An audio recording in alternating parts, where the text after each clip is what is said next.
সংসার কিন্তু সবার দ্বারা সম্ভব হয় না।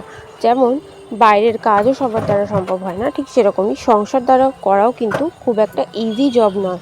যারা ভেবে থাকে যে বাইরে কাজ করে চাকরি বাকরি করাটাই একটা টাফ কাজ, সেটা তো ডেফিনেটলি একটা টাফ কাজ, কিন্তু ঘরের কাজও কিন্তু কোনো অংশেই কম হয় না তার থেকে। একটা সময় ছোট যখন ছিলাম মাকে দেখতাম সারাদিন সংসারের পিছনে সময় দিচ্ছে, সারাদিন সংসারের কাজ করছে। তখন ভাবতাম যে কী এত সংসারের কাজ থাকে, বড় হলে আমিও করব। মাকে দেখে মনে হতো যে খুব ইজিলি মা কাজটা করে নিচ্ছে। কিন্তু যখন নিজে সংসারে আসলাম, নিজে বিয়ে হলো, নিজের বাচ্চা হলো, তখন বুঝতে পারলাম যে না, সংসার করাটা এতটাও সহজ কাজ নয়। তোমার শরীর খারাপ থাকুক, ভালো থাকুক, সমস্ত কিছু রকম অবস্থাতেই তোমাকে কিন্তু নিজের নিত্যদিনের কাজ, নিজের নিত্য যে যেটা তোমার কাজ আছে না, সেটাকে কিন্তু তোমাকে কমপ্লিট করতেই হবে, সেটা যে কোনো পরিস্থিতিতেই হোক না কেন।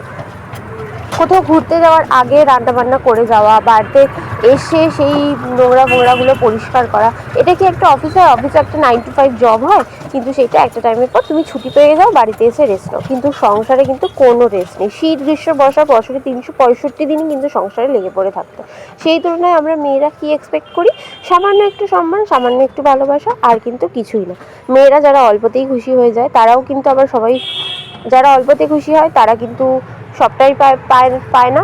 আর যারা অল্পতে খুশি হয় না তারাই কিন্তু দেখবে সবটা পায়। সবটা যারা আদায় করে নিতে পারে না তারাই ভালো আছে।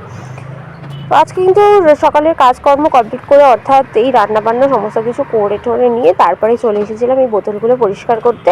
দেখতেই পাচ্ছ বোতলগুলো কিন্তু আমার পরিষ্কার করা হয়ে গেছে। ভিডিওটা কেমন লাগছে অবশ্যই কিন্তু কমেন্টস করে জানিও। দেখা হচ্ছে আবার একটা নতুন কোনো ভিডিওতে। ততক্ষণের জন্য সবাই ভালো থেকো, সুস্থ থেকো, আমার পাশে থেকো, সাপোর্ট করো। টাটা।